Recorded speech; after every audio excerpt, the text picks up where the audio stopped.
آپ صلی اللہ علیہ وسلم پر جب اعتراضات ہوئے، انبیاء علیہ الصلوۃ والسلام پر جب اعتراضات ہوئے، صحابہ رضوان اللہ علیہم اجمعین، حضرت امام ابو حنیفہ رحمۃ اللہ علیہ، امام مالک رحمۃ اللہ علیہ، بڑے بڑے علماء تاریخ میں جو گزرے ہیں، تابعین، تو پھر باقی لوگ کیا بیچتے ہیں؟ حضرت فرماتے تھے ہم تو خیر اس میں ہیں بھی نہیں، اہل علم میں ہم لوگ نہیں ہیں۔ حضرت فرماتے تھے جب ان کو ہی نہیں بخشا گیا آپ صلی اللہ علیہ وسلم پر اعتراض، چاند کے 2 ٹکڑے کر دیں، میں ابھی ایمان لے آتا ہوں، چاند کے 2 ٹکڑے ہو گئے، کہا جادو ہے، بتائیے اب آپ، میرے مٹھی میں کیا ہے؟ ابو جہل کہہ رہے اگر آپ فرما دیں گے میں ایمان لے آؤں گا۔ آپ صلی اللہ علیہ وسلم فرمایا میں بتاؤں یا خود مٹھی والی چیز بتائے؟ تو پھر تو پکا ایمان لے آیا۔ دیکھیے ذرا اگر اس پر ہم سوتے وقت غور کریں نا کہ 40 سال تک آپ صلی اللہ علیہ وسلم کی باتوں پر یقین لاتے تھے اور جان دیتے تھے، جہاں 360 بت کا منع ہوا اور جہاں اللہ تعالیٰ کے وجود کا بتا کر اور اس پر ایمان لانے کا کہا گیا، سب دشمن ہو گئے۔ دشمن بھی کیسے کتنے ستائے گئے آپ دیکھیے، نفس، چاند 2 ٹکڑے ہو جائے یہ جادو ہے؟ تو آپ اللہ سے آپ صلی اللہ علیہ وسلم نے دعا مانگی، کنکریاں جو ہے وہ کلمہ شریف پڑھنے لگی، کنکریاں چھوڑ کر بھاگا۔ آخر میں تاریخ کتنی بھیانک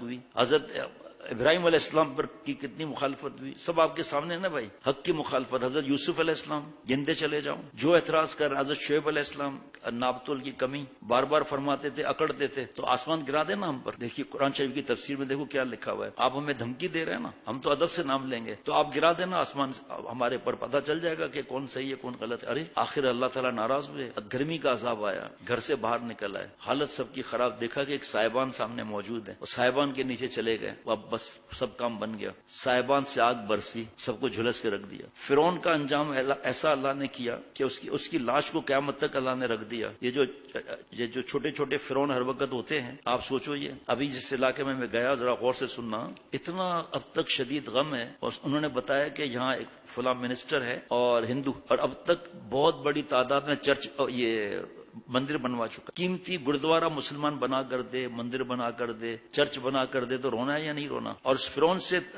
سبق نہیں لیا؟ قرآن میں واقعہ ہے کہ 12 راستے بن گئے، آپ عصا ماری ہے، یہ جادو تھا یہ یا معجزہ تھا؟ معجزہ انبیاء علیہ الصلوۃ والسلام کو دیا جاتا ہے۔ پیچھے فرعون کا لشکر پہنچا چاہتا تھا، سب گھبرا گئے تھے، اللہ نے حکم دیا 12 راستے بن گئے، سب اس کے اندر چلے گئے، دریا کے اندر 12 راستے بن گئے، سب پریشان کہ اس ساتھی کا کیا، اس ساتھی کا کیا ہوا؟ اللہ تعالیٰ نے سمندر میں کھڑکیاں بنا دی، ایسا ہو گیا دریا جیسے دیوار ہو، دیوار میں کھڑکی ہو، سب ایک دوسرے کو دیکھ کر جا رہے ہیں۔ وہاں پہنچے تو فرعون کے لشکر رک گیا کہ ہمارے لیے تو ہے، اسی لیے تب ان کو جا کے پکڑے ہم، اللہ کا حکم دیکھو، وہاں دیوار بن گئی، یا اللہ کا حکم ہوا مل جا، سب ڈوب گئے۔ فرعون کو اللہ نے رکھا قیامت تک۔ اب یہ جو فرعون ہے اس وقت سے کہ اب تک جو فرعون ہے، چھوٹے فرعون، آپ فیصلہ کر لو کہ انہوں نے سبق لیا۔ 40 سال پرانا اللہ کا گھر اس کو گرانے کے لیے اگر کوئی کہے تو پھر تو مر جانا ہی بہتر ہے نا۔ ابھی میں 24 گھنٹے نہیں ہوئے میں آیا ہوں، چلو آپ 36 گھنٹے گن لو، انہوں نے بتایا کہ کئی مندر بنا چکے ہیں اگرچہ خالی ہیں۔ تھانہ بولا خان جانا ہوا، بیان کے بعد کھانا تھا تو سامنے مدرسے میں کھانا تھا، پیسے ہم اپنے خود دیتے ہیں الحمدللہ۔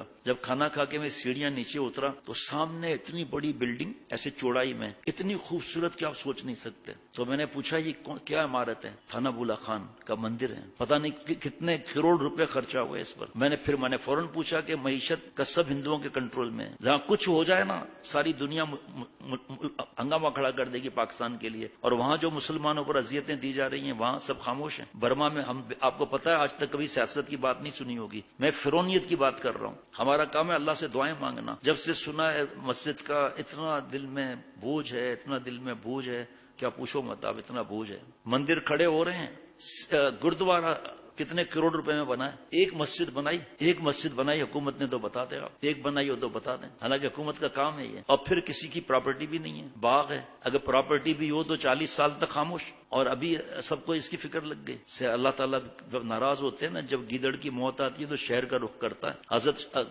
فضل الرحیم گنج مراد آبادی رحمۃ اللہ علیہ کے پاس خادم ہے، حضرت ہمیں کیا ہو گیا؟ کہ حضرت انگریز وائسرائے آیا ہے، تو کبھی پریشان کیا ہو رہے ہو؟ میں نے سمجھا میری رضائی میں جوں نکلی ہے جی۔ اور آج دنیا داری میں تو انگریز وائسرائے آیا، باتیں کی کہ اب میں جا رہا ہوں، مجھے کوئی نصیحت کر دیں، تو فرمایا نصیحت یہ کرتا ہوں کبھی ظلم نہیں کرنا۔ انگریز کو نصیحت فرما رہے ہیں، ظلم سے تختہ جو ہے نا تمہارا تخت، وہ تختہ ہو جائے گا، ایسا معاملہ ہے۔ اتنا ڈر لگ رہا ہے کہ کیا ہوگا، اتنا ڈر لگ رہا ہے۔ اس مسجد نے کیا بگاڑا ہے یہ تو پہلے بتاؤ، تمہارا کیا تکلیف تمہیں پہنچائی ہے. ہمارا فرض ہے اللہ سے رو رو کے دعائیں کرنا. ہمارا فرض یہ نہیں کہ ہم گالیاں دیتے رہیں، سب اخبار چاٹتے رہیں، یہ ہمارا کام نہیں ہے. اللہ سے رونا ہے کہ آج ہمارے یہ حالت ہو گئی ہمارے ملک میں، مسجد بنانے کے بجائے اور الٹا مسجدیں گرا رہے ہیں. اللہ تعالیٰ عافیت کا معاملہ فرمائے. وہ آپ بھی آگے پھیلاؤ سب اس کو، شاید کسی کو غیرت آ جائے. اتنا دل دکھتا ہے، اتنا دل دکھتا ہے پوچھو مت. جب بنیاد پڑ رہی تھی خاموش، 40 سال سے نمازیں پڑھ رہی ہیں خاموش. کوئی سی نام نہیں لیتا میں، بڑی پوزیشن پر ہیں وہ، ایڈوائزر ٹرو کر کے ہیں.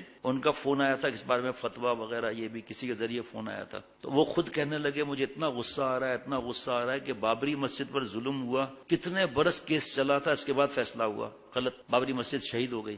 اور یہاں دوسرے کیس پڑے ہوئے ہیں، اس کو ہاتھ نہیں لگا رہے، اس کو فوراً 20 لائنوں میں فیصلہ کر دیا. یہ میرے گناہوں کی نوست ہے اور کچھ نہیں ہے، میرے گناہوں کی نوست ہے. ان بدبختوں کو پتہ نہیں ہے کہ یہ قیامت تک مسجد ہی رہے گی. جو آپ کو اس پہ بنانا ہے بنا لو، پھر اگر ایسا ہے تو چین نہیں آئے گی، چین نہیں آئے گا. ایک صاحب کا جو ہے وہ کیا عرض کروں، گھر پتہ نہیں کیا کیا اناتھورائز تھا، چند گھنٹوں میں اتھورائز کرا لیا. اس مسجد کو اتھورائز کرنے میں تمہارا قیامت تک کا صدقہ جاریہ نہیں بنے گا. جاہل جنہوں نے لوگوں کی زمینوں پر قبضے کیے ہوئے ہیں ان کے لیے کچھ نہیں ہے. جب حکومت نہیں بنائے گی تو آخر تو لوگ بنائیں گے نا. آخر ابھی ایک جو ہے جہاں میرا ملک میں زیادہ جانا ہوتا تھا وہاں سے ای میل آیا، لکھا ہے کہ میں اتنا پریشان ہو گیا ہوں، جان چھڑاؤں کس طرح آؤں کا اتنی بے حیائی اور یعنی بڑھ گئی ہے چند برسوں میں، اور بدکار عورتوں کے وزٹنگ کارڈ زمینوں پر گرے ہوئے ہیں. اور بس اتنا کہہ سکتا ہوں، تصویر کیسی تصویر یہ نہیں بتاؤں گا. بچے برباد ہوں، بچیاں برباد ہو، زمین پہ گری ہوئی ہیں وزٹنگ کارڈ ان بدکار عورتوں کے. لائسنس مل گیا نا. ہم لوگ گناہوں میں ڈوبے ہوئے ہیں. گناہ سے نکلے تو ہم دین کا کعب آگے پھیلائے نا بھائی. ہم گناہوں میں ڈوبے ہوئے ہیں تو دعا کیا مانگیں گے، کس درد سے دعا مانگیں گے.